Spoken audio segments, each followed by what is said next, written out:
دعوت تبلیغ کے فوائد و ثمرات۔ تم بہترین امت ہو جو نیکی کی دعوت دیتے ہو اور برائی سے منع کرتے ہو۔ ہر کلمہ پڑھنے والے پر دعوت فرض ہے۔ تمہارے پاس ایک بھی آیت کا علم ہو تو اسے آگے پہنچا دو۔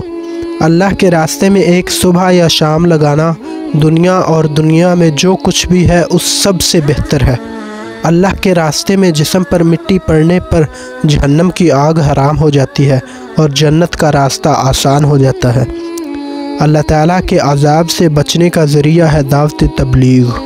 دعاؤں کی قبولیت کا راستہ، دنیا اور آخرت کی ہر چیز کا ذریعہ، موت سے پہلے موت کی تیاری کا ذریعہ، اللہ کے راستے میں ایک دن 1000 دنوں سے بہتر ہے۔ اللہ تعالیٰ کے راستے میں مال خرچ کرنے کا اجر و ثواب 700 گنا ملتا ہے۔